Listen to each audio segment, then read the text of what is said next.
Hey everyone, it's Danielle from Exploring Alternatives, and we're here to meet Rob and Jay, a couple who's been living on their 43-foot sailboat in Toronto, Canada for 3 years, even during our extreme Canadian winters. So let's go meet Rob and Jay, find out more about their lifestyle, and take a tour of their sailboat.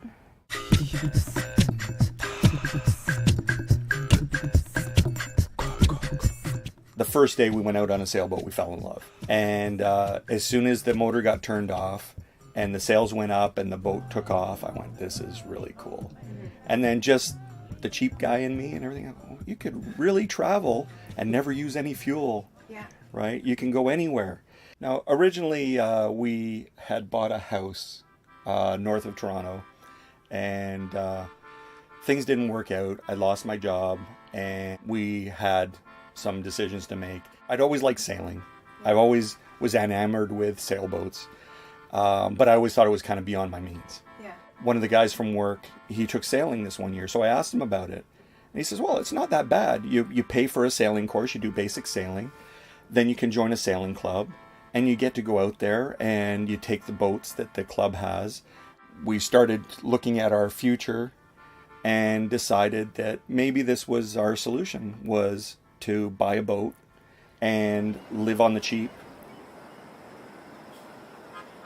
Okay, this is the forward compartment of Goshawk. This is the V berth, which is eventually going to be storage in a guest room. But right now it's some winter storage and that sort of thing, but you can see how far it actually goes up. In front of there is the sail locker. In here is the head. You've got the sink and the pump toilet.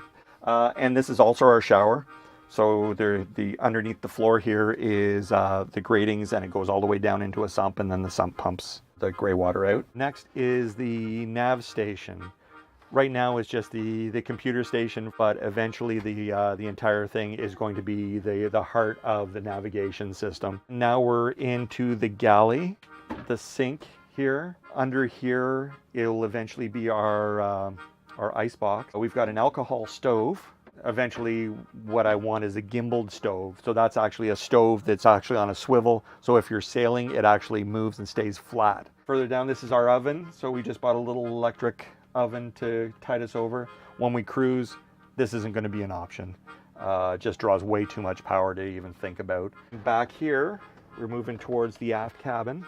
So this is our bedroom. We have basically storage lockers and bins down here for clothing. And then we've got the closet. Now we're coming back out. On the left side here is the cockpit, and the cockpit stairs going out into the cockpit itself. This is the engine cover at the front. This whole thing during this winter is going to be replaced. So there'll be storage built in here, and there'll be a flip out space to get access to the front of the engine. This is probably what's going to be our hanging locker. In here is the engine room. It's an old Perkins diesel engine. It was a long process to find the right boat. We wanted an aft cabin boat because you have the bigger bedroom space, right? It had to have a shower. I wanted an engine room. I wanted the space to work on the motor and have a little workshop. And it was a real fight to decide, because we knew what we were getting ourselves into, right? You know, and we knew we wouldn't be sailing for the first few years because of the sheer amount of work that we had to do. Mm-hmm. And we, you know, it was up on the hard, and we could see that she was starting to rust. She was probably within maybe 3 or 4 years of ending up on the scrap heap. Now mechanically it's sound. The engine runs good. The transmission's in excellent shape. The hull's not going to rust through anywhere. There's all new plumbing throughout. There's all new electrical throughout. It's very nice here in the winter. It's cozy. It's quiet. A big part of the preparation is planning early and getting the cover up before the weather turns sour. We don't have to run an agitator because of it being a steel boat, but our neighbors have a fiberglass boat, and you've got to really watch ice, because ice compression can actually, crush a hull. So in the winter we run one ceramic heater, an oil-filled heater, and the little one that's over there. Yeah, a little quartz heater. So between the 3 little heaters, it heats the entire boat. And generally you have very independent type of people doing it. Yeah. They all have the same kind of outlook. They're independent. They don't mind living in a small space. They have other priorities in life. No, the cost of living on a boat, I think after we're settled in and we can stop doing all the renovations and everything else, it will be a little bit cheaper. Not as cheap as a lot of people would think, because you're still paying for your mooring fees. You're still paying as an extra liveaboard fee. In the summer, you get your power as part of your fees. At this marina anyway. But in the winter, you need extra power to run your heaters and everything else. It's probably equivalent to having a cheaper apartment, but it's not, as low a cost as we were hoping at first anyway, especially in a boat this size, because you pay by the foot.